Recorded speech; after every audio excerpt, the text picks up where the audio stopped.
पहली बात, स्पीकर साहब, एमएलए की तनख्वाहों में हमारी बदनामी हो जाती है। ऐसा लगता है जैसे हम पैसों के पीछे भाग रहे हैं, लेकिन सच्चाई ये भी है कि हम इस बात पे मार खा जाते हैं। अब अंदाजा करिए, मैंने इस पे मालूम करने की कोशिश की, शायद 2016 के बाद हमारी तनख्वाहें नहीं बढ़ी। 15, चलिए 15 ही मान लें। जिन अफसरों का हमारे साथ मतलब प्रोटोकॉल के लिहाज से बराबरी रहती है विद ऑनरेबल एमएलएज, जब हमारी तनख्वाहें बढ़ाई गई थी उस वक्त उनकी भी तनख्वाह 80,000, हमारी भी 80,000, फिर हमारी थोड़ी बढ़ गई, उनकी भी बढ़ी। आज जिनकी तनख्वाह उस वक्त 80,000 थी, आज वो 3 लाख रुपए ले रहे हैं। हम वहीं के वहीं हैं, और ये डीए वगैरह उसको छोड़ के सिर्फ तनख्वाह, हम वहीं पे हैं जहां हम 2015 में थे। कहीं ना कहीं इसमें ज्यादती है, लेकिन तय करने का तरीका भी सही नहीं है। स्पीकर साहब, आपको याद होगा नहीं, पार्लियामेंट में भी ये बात फिर चर्चा का एक मुद्दा बना कि अब ये एक आर्बिट्ररी सिस्टम है, इसमें ट्रांसपेरेंसी नहीं है। इसलिए मैं आपसे गुजारिश करूं, तनख्वाह बढ़ाने का हमारा पूरा इरादा है, हम बढ़ा देंगे, लेकिन नहीं, मुझे खत्म करने दीजिए। मैं चाहता हूं कि आप फौरी तौर एक कमिटी बनाएं हाउस मेंबर्स की, उसमें आप एलओपी साहब को रखें, leader of the main parties को रख लीजिए, कांग्रेस, एनसी, पीडीपी वगैरह, और आप जो पार्लियामेंट का पैटर्न है उसको यहां पे लागू करें। पार्लियामेंट के पैटर्न के तहत हर 5 साल ऑटोमेटिकली महंगाई और इन सब चीजों को देख के वहां पे सैलरी रिवीजन का जो है एक सिस्टम बन जाता है। हम क्यों ना 10-10, 12-12, 13, 14 साल ठहरें और फिर बदनामी भी करें। आप मेहरबानी करके इस कमेटी को तश्कील करके इनसे कहिए कि वो पार्लियामेंट के पैटर्न पे एक स्ट्रक्चर ऐसा बनाएं जिससे कि सैलरी रिवीजन का फैसला जो है वो एक ऑटोमेटिक तरीके से हो, ताकि हर 5 साल जो है जहां बाकियों की तनख्वाहें भी बढ़ती हैं, वहां एक ट्रांसपेरेंट और ऑटोमेटिक तरीके से जो चुने हुए नुमाइंदे हैं उनकी भी तनख्वाह बढ़े। ये अगर आप करेंगे तो बाकी काम फिर हमारा है, मैं पैसा ढूंढ लूंगा और जो तनख्वाह बढ़ानी होगी वो हम बढ़ा देंगे। पेंशन तो तनख्वाह के साथ बढ़ेगी, और मुझे पेंशन का ज्यादा फिक्र है। पेंशन का मुझे इतना खास ख्याल था नहीं जब तक हम एक्स एमएलए नहीं बने। एक्स एमएलए बनने के बाद पेंशनों का हमें एहसास हुआ। जो यहाँ पहली बार एमएलए बने हैं ना, उनको अभी इस बात का एहसास नहीं है। हारने के बाद जब जाओगे, अल्लाह करे कि वो ज्यादा जल्दी ना हो, लेकिन कभी ना कभी एक रात बैठे, चलिए, जब आप रिटायर होके यहां से जाओगे तो कभी ना कभी पेंशन पे तो आपको करना होगा। तो उसमें स्पीकर साहब आप पेंशन का भी देख लीजिए। अब सीडीएफ,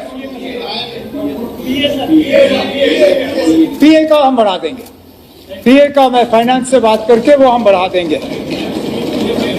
अब सीडीएफ, आखिर में सिर्फ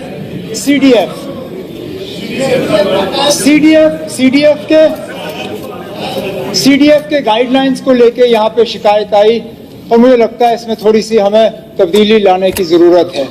सबसे पहले तो फिलहाल ताकि इसको हम इमीडिएटली इम्प्लीमेंट करें, मैं डिपार्टमेंट से कह दूंगा कि जो भी एमपी लैड्स के गाइडलाइंस हैं वही एमपी लैड्स के गाइडलाइंस जो हैं ऑनरेबल एमएलएज के सीडीएफ पे लागू हों। उसके बाद अगर कहीं पे इस पे बदलाव लाने की जरूरत है, कहीं पे इस पे इम्प्रूव करने की जरूरत है, मेरे दरवाजे खुले हैं, मैं आपके साथ बैठ के इसको हम कर लेंगे। और रही बात रकम की, बढ़ाना पड़ेगा।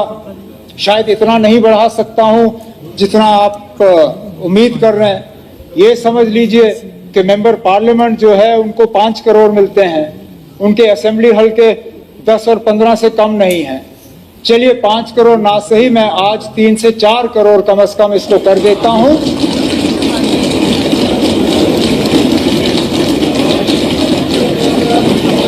लेकिन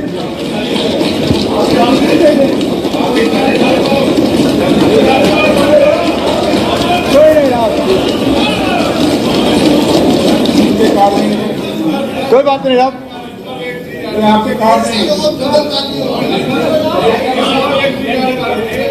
तो बेसिकली क्या होता है, जब हम कहीं पर हमारा नुमाइंदा कोई पैसे दे के आता है, कोई अपोजिशन का बंदा वो इतना कम रेट डाल के उसको टेंडर को ले लेता, फिर वो काम नहीं करता। ये विदाउट टेंडर का चीज है। अपोजिशन का बंदा कहता है ना,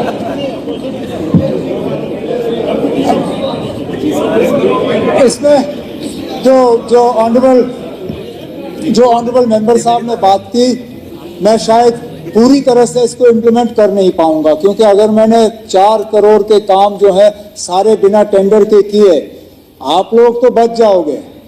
मेरा नंबर वहां ईडी के दफ्तर में आप में से कोई लगाएगा ही लगाएगा, जिसकी मुझे कोई खास शौक नहीं है। अब रही बात जो हम बाकियों के लिए, शायद मैंने कहीं पे देखा कि बाकी रियासतों में एक सीलिंग है, कहीं पे 2.5, कहीं पे 3 लाख, कहीं पे कम, कहीं पे ज्यादा।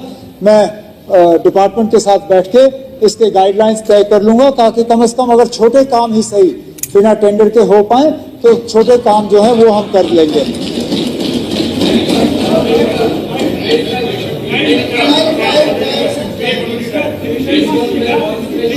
क्या? नहीं ना, वो तो मैंने आपसे कह दिया ना।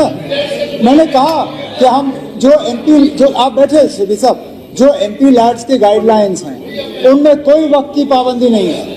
आप पूरा साल ये पैसा इस्तेमाल कर सकते हो, इसमें पहले 3 महीने का नहीं है।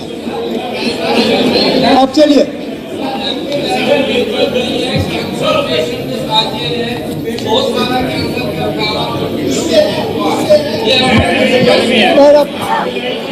देखिए ना, अब यहाँ खड़े खड़े हम इस स्कीम को ऐसे करें, ये हो नहीं पाएगा फिलहाल। ताकि क्यों जनाब आपने शबीर साहब आप बैठे ना, बैठिए ना शबीर साहब, बैठो, ठीक है। मैंने MP लैड्स का जिक्र इसलिए किया क्योंकि इस साल का पैसा आपको जल्दी खत्म करना है। इस साल के पैसे में आपको कैंसर पेशेंट वगैरह नहीं ढूंढने होंगे। इस साल आप MP लैड्स का पैसा इस्तेमाल कर लो, आगे जाके जब आपका तजुर्बा होगा, अगर उस तजुर्बे के बाद इसमें कहीं तब्दीली लाने की जरूरत है, मैं आप लोगों के साथ बैठ के इसमें तब्दीली लाऊंगा ना, मुझे कोई एतराज नहीं है।